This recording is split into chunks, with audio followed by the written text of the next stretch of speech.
Hello and good night. Welcome to another bedtime story.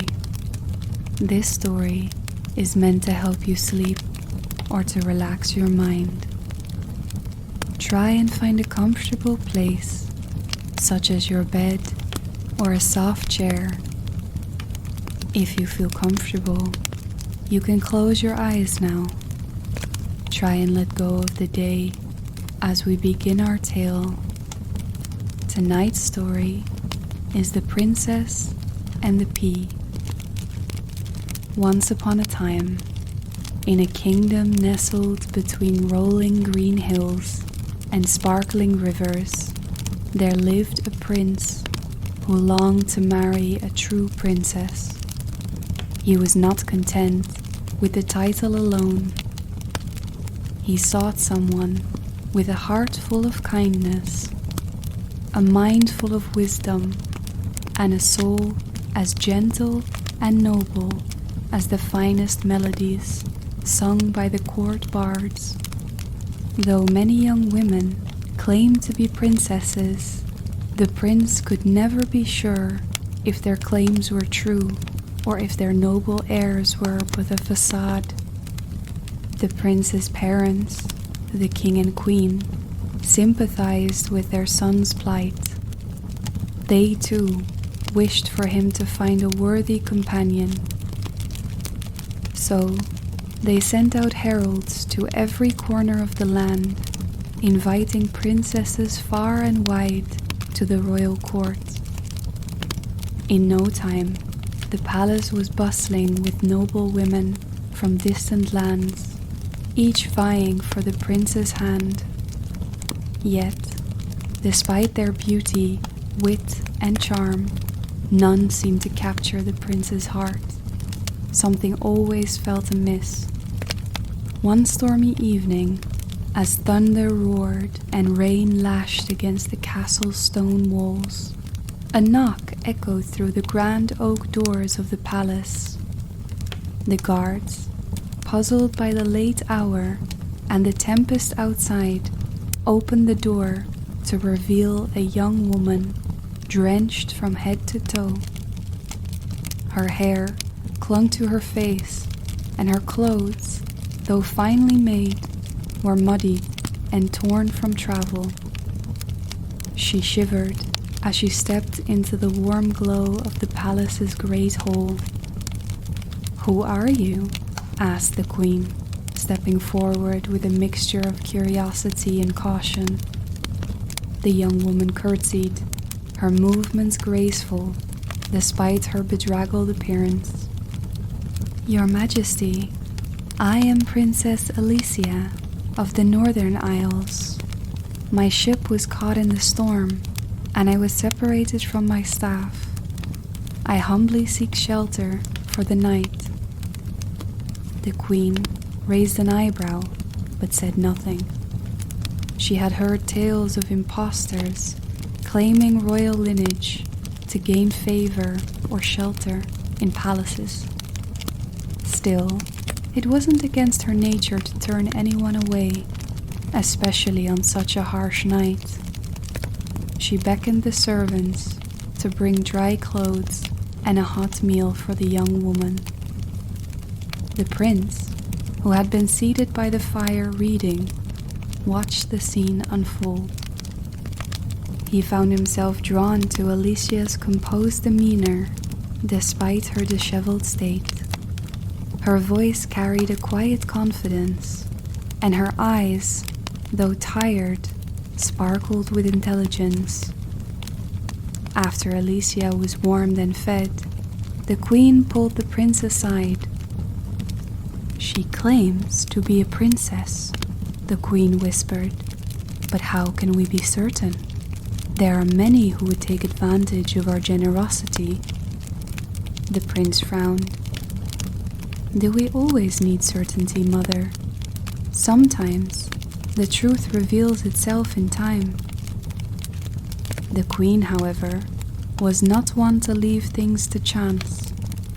That night, she devised a plan to test Alicia's claim. She ordered the servants to prepare a grand guest chamber for the princess, but gave them very specific instructions.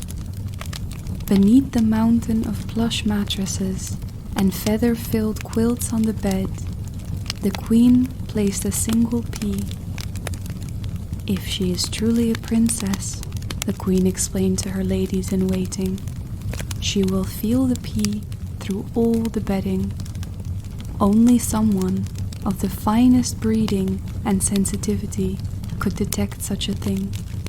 The next morning, the queen and the prince awaited Alicia in the dining hall. When she arrived, her expression was polite but wary, with faint circles under her eyes. "Good morning, princess," the queen said, studying her closely.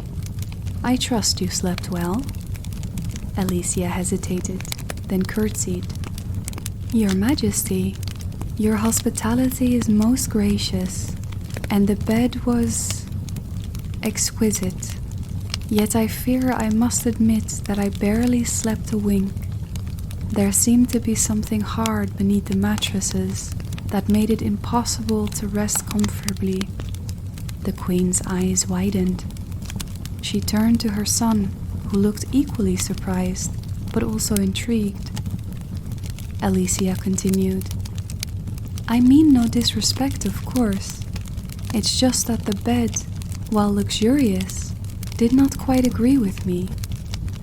At that moment, the queen's doubts vanished. Only a true princess, so delicate and attuned, could have felt the tiny pea beneath so many layers. With a knowing smile, she clasped Alicia's hands.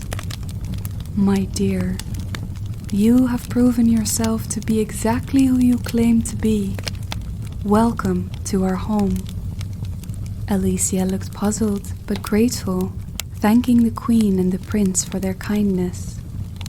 Over the following days, as the storm abated and her staff arrived to escort her back to the Northern Isles, the prince found himself spending every available moment in Alicia's company.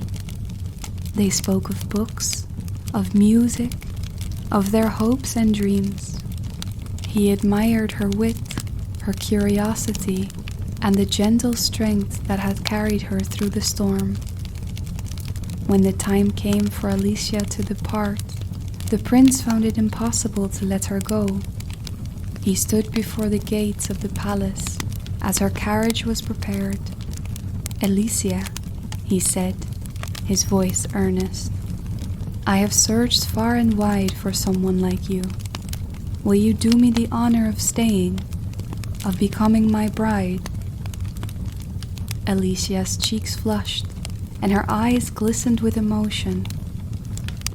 "Your Highness, I would be honored. But are you certain? We have only just met." The prince smiled. "Sometimes the heart knows more in a moment than the mind could in a lifetime." And so, Princess Alicia and the prince were married in a grand celebration that united their kingdoms. The story of the pea beneath the mattresses became legend, a tale passed down through generations as a testament to the importance of truth, sensitivity, and love. As for the pea, it was preserved in a crystal case and displayed in the Royal Museum, a small but powerful reminder of the night a true princess proved her worth in the most unlikely way. And they all lived happily ever after. The end. Thank you for listening to this bedtime story. I hope you enjoyed the tale tonight. If you did, please like the video and subscribe to the channel for more audiobooks and tales to come. Until next time.